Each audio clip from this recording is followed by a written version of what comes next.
Today, we'll be looking at some players who add that little extra edge to their game by participating in some interesting and sometimes very unusual pre-match and in-game rituals. Whether it's wearing that lucky pair of pants or not stepping under a ladder, we all have our superstitions that don't necessarily always make a difference to our daily lives.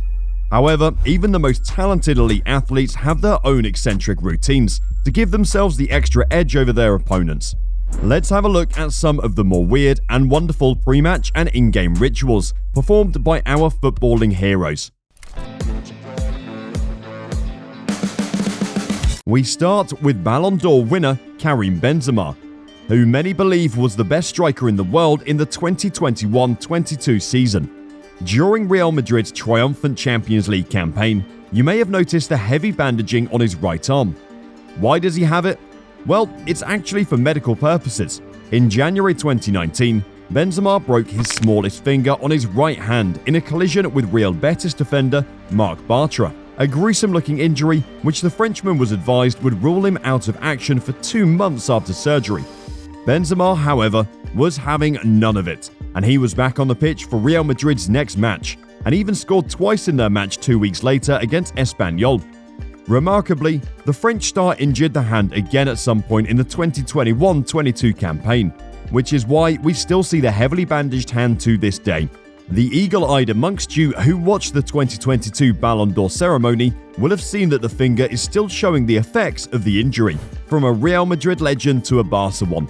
Another star whose right hand features heavily in his trademark is Luis Suarez, who kisses his right hand 3 times during his goal celebration. Something we've had to get very used to over the years. The former Liverpool, Barca and Atletico star kisses his hand 3 times in tribute to his family. He first kisses the ring finger in tribute to his wife, before kissing his wrist, which holds a tattoo of the name of his daughter Delfina, before rounding off the celebration by kissing 3 of his fingers in tribute to his family, made up of his wife and 2 children. Let's have a look at some pre-match rituals now, and take a trip back to the 1990s and early 2000s.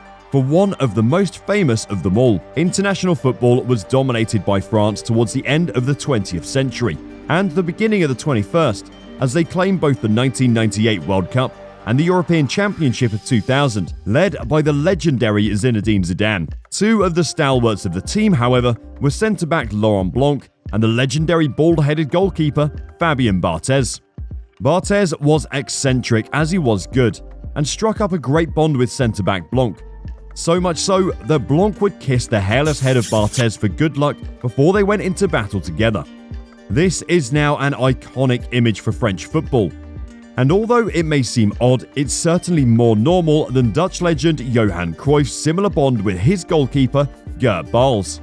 At the start of his career, Cruyff used to slap the belly of goalkeeper Bals before running over and spitting his chewing gum into his opponent's half of the field. Nice. If you thought Blanc's superstition was eccentric, you should take a look at his fellow centre-back and Chelsea legend John Terry, who was often late onto the field due to his long list of actions he had to take as part of his pre-match ritual. Terry's routine would start in his car, on the way to the game, where he'd listen to the same Usher CD every single time, before stepping onto the bus to sit in the exact same spot on away trips.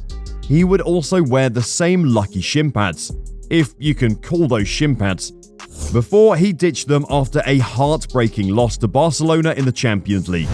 He then wraps his socks, that always come up past his knees, up with tape 3 times.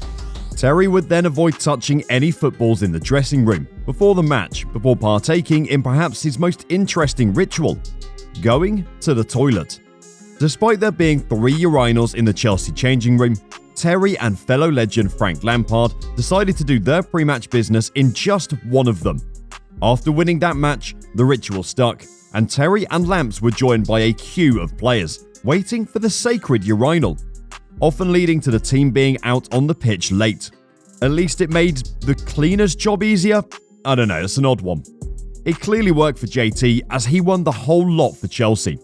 While Terry and co take the toilet route, fellow former Chelsea star Thibaut Courtois simply touches his chin before kickoff. He does this exclusively while playing for Belgium, and you'll see him at the World Cup this winter in Qatar, holding onto his chin during the Belgian national anthem. Why? Simply, it brings him good luck, and there's not an awful lot more to it.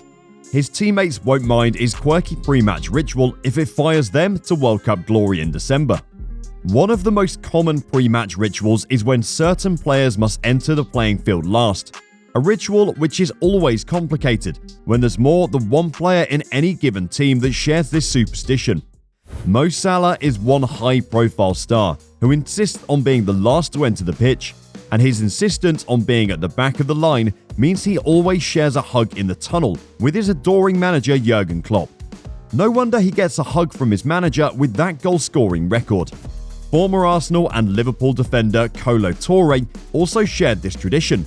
Thankfully, himself and Mo never clashed over this, and it even landed him in a spot of bother in a Champions League game against Roma in 2009. In order to be last, Touré waited and waited for his teammate William Gallas to re-emerge for the second half before entering the field himself. Unfortunately, Gallas was receiving some last-minute treatment from the medical team, which meant he was even later out than Touré, and the referee blew the whistle to start the second half, meaning Arsenal began with 9 men. Touré rushed onto the field without the referee's permission, earning himself a cheap and embarrassing booking in the process.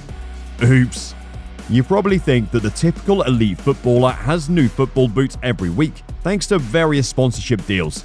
Manchester City superstar Jack Grealish is certainly a player afforded that luxury, but he chooses to give that tradition the boot, as he starred in the promotion campaign with his boyhood club Aston Villa. His sponsors will have been keen for Villa's star man to parade their latest shoe on a weekly basis, but Grealish took the unusual approach of wearing the same boots over and over again, until they were literally falling apart.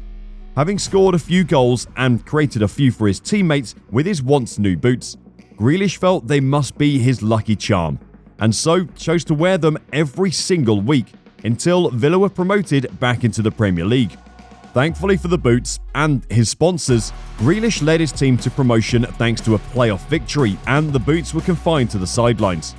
I bet his dad was extremely proud. Staying with Manchester City, if you've watched any Premier League football in recent months, you'd be forgiven for looking at City striker Erling Haaland and thinking, what on earth does that guy eat? Well, the answer is a simple one: lasagna.